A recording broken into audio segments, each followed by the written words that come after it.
Welcome to KHA TV6 news. Ballari జిల్లాలో ఎలాంటి వర్షాలు లేకుండా డ్యాంలో కూడా నీరు లేనందున పంటలు వేసుకోలేక రైతులు చాలా ఇబ్బంది పడుతున్నారు. రైతుల కోసం వర్షాలు రావాలని బళ్ళారి జిల్లా కేంద్రంలోని పటేల్ నగర్ చిన్నదుర్గమ్మ దేవస్థానంలో JDS పార్టీ జిల్లాధ్యక్షులు మీ నల్లి తాయన్ ఆధ్వర్యంలో కుటుంబ సభ్యులతో కలిసి జిల్లాలోని JDS నాయకులు కార్యకర్తలతో భజన, ప్రత్యేక పూజలు, యాగాలు చేయడం జరిగింది.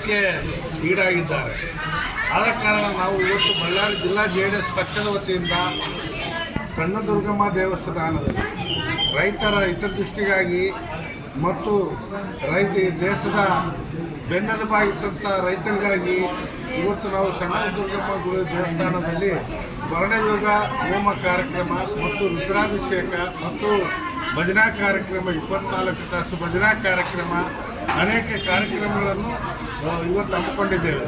ಯಾಕಂದರೆ ಈ ವರ್ಷ ಮಳೆ ಇಲ್ಲದೆ ರೈತರು ಭಾಳ ಸಂಕಷ್ಟಕ್ಕೀಡಾಗಿದ್ದಾರೆ. ಆದ ಕಾರಣ ದೇವರ ಆಶೀರ್ವಾದದಿಂದ ವರ್ಣಯೋಗ ಮಾಡಿದರೆ ಮಳೆ ಬಂದೇ ಬರುತ್ತಂತೇಳಿ ಅನೇಕವರ ನಂಬಿಕೆ ಇದೆ. ಆ ನಂಬಿಕೆ ವಿಶ್ವಾಸದಿಂದ ಇವತ್ತು ಈ ಕಾರ್ಯಕ್ರಮವನ್ನು ಹಮ್ಮಿಕೊಂಡಿದ್ದೇವೆ. ಅದೇ ರೀತಿ ಈ ರಾಜ್ಯದ ಮುಖ್ಯಮಂತ್ರಿ ಮತ್ತು ಈ ಸರ್ಕಾರಕ್ಕೆ ಒಂದು ಕಿವಿ ಮಾತು ಹೇಳಕ್ಕೆ ಇಷ್ಟಪಡ್ತಾ ಇದ್ದೀನಿ.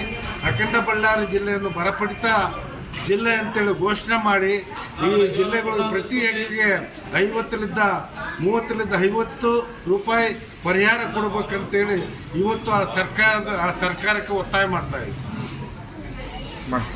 ಬಳ್ಳಾರಿ ಜಿಲ್ಲೆಯ ಸಣ್ಣ ದುರ್ಗಮ್ಮ ದೇವಸ್ಥಾನದಲ್ಲಿ ವರ್ಣ ಯೋಗ ಹೋಮವನ್ನು ಹಾಗೂ ರುದ್ರಾಭಿಷೇಕ ಹಾಗೂ ಭಜನಾ ಕಾರ್ಯಕ್ರಮಗಳನ್ನು ಏರ್ಪಡಿಸಲಾಗಿತ್ತು. ಯಾಕಂದರೆ ಕರ್ನಾಟಕದಾದ್ಯಂತ ಮಳೆ ಈ ವರ್ಷ ಮಳೆ ಬಾರದೆ ಬರಗಾಲ ಆವರಿಸಿದೆ. ಮಳೆ ಬರಬೇಕಂತಂದೇಳಿ ನಮ್ಮ ಸಣ್ಣ ದುರ್ಗಮ್ಮ ದೇವಸ್ಥಾನದ ಮೊರೆ ಹೋಗಿ ರುದ್ರ ಹೋಮ ಯೋಗ ಅಂದರೆ ಮಳೆರಾಯನನ್ನು ತಣಿಸೋದಕ್ಕೋಸ್ಕರ ಹೋಮವನ್ನು ಮಾಡೋದಕ್ಕೋಸ್ಕರ ಮಳೆ ಬರ್ತದಂತೇಳಿ ಸಂಪ್ರದಾಯದ ಪ್ರಕಾರ ಇವತ್ತು ಹೋಮವನ್ನು ಮಾಡಿದ್ದೇವೆ. ಅದೇ ರೀತಿಯಾಗಿ ಇಡೀ ಬಳ್ಳಾರಿ ಜಿಲ್ಲೆಯಲ್ಲಿ ಈಗ ತಾನೇ ಬಿತ್ತಿರ್ತಕ್ಕಂಥ ಮೊಳಕೆ ಹೊಡೆದಿರ್ತಕ್ಕಂಥ ಮೊಳಕೆ ನಶಿಸಿ ಹೋಗಿದೆ. ರೈತರು ಬರಗಾಲ ಪೀಡಿತದಿಂದ ಹಾಳಾಗಿ ಹೋಗ್ತಿದ್ದಾರೆ, ಇವತ್ತು ಗೂಳೆ ಹೋಗ್ತಿದ್ದಾರೆ ಬಳ್ಳಾರಿ ಜಿಲ್ಲೆಯಾದ್ಯಂತ. ಅದಕ್ಕಾಗಿ ನಾವು ಸರ್ಕಾರಕ್ಕೆ ನಮ್ಮ JDS ಪಕ್ಷದ ವತಿಯಿಂದ ಎಚ್ಚರಿಕೆ ಕೊಡ್ತಿದ್ದೇವೆ. ದಯಮಾಡಿ ಮುಖ್ಯಮಂತ್ರಿಗಳೇ ನಮ್ಮ ಬಳ್ಳಾರಿ ಜಿಲ್ಲೆಯನ್ನು ತಾವು ವೀಕ್ಷಣೆ ಮಾಡಿ ಈ ಬರಗಾಲ ಜಿಲ್ಲೆಯನ್ನಾಗಿ ಘೋಷಣೆ ಮಾಡಬೇಕಾಗಿ ತಮ್ಮಲ್ಲಿ ಮನವಿ ಮಾಡಿಕೊಳ್ತಿದ್ದೇವೆ. ನನ್ನ ಹೆಸರು ಪುಷ್ಪ, ಬಳ್ಳಾರಿ ಮಹಿಳಾ ಘಟಕದ ಜಿಲ್ಲಾಧ್ಯಕ್ಷ JDS. ಇವತ್ತು ನಮ್ಮ ಬಳ್ಳಾರಿ ಜಿಲ್ಲೆ ಹಾಗೂ ರಾಜ್ಯಾದ್ಯಂತ ಮಳೆನೇ ಆಗದೆ ಭಾಳ ರೈತರಿಗಾಗಿ ಭಾಳ ತೊಂದರೆ ಆಗಿದೆ. ರೈತರು ನಮ್ಮ ದೇಶದ ಬೆನ್ನೆಲುಬು. ಅವ್ರು ಬೆಳೆ ಮಾಡಿದ್ರೆ ನಾವೆಲ್ಲ ಬದುಕ್ತೀವಿ. ನಮ್ಮೆಲ್ಲ ಸಾರ್ವಜನಿಕರಿಗೂ ತೊಂದರೆ ಇದೆ ಅದರಿಂದ. ಹಾಗಾಗಿ ನಾವು ನಮ್ಮ ಸಣ್ಣ ದುರ್ಗಮ್ಮ ಗುಡಿಯಲ್ಲಿ ಇವತ್ತು ವರ್ಣಯಾಗ ಒಂದು ಹೋಮವನ್ನು ಇಟ್ಕೊಂಡಿದ್ದೀವಿ.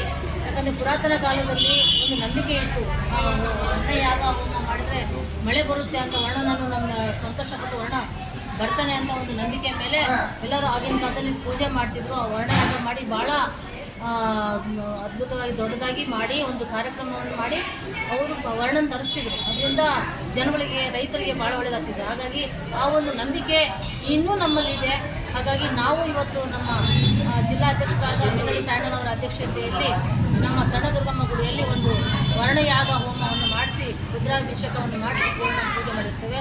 ನಾಳೆ 100% ಮಳೆ ಬರುತ್ತೆ ಅನ್ನೋ ಒಂದು ನಂಬಿಕೆ ಮೇಲೆ ನಾವು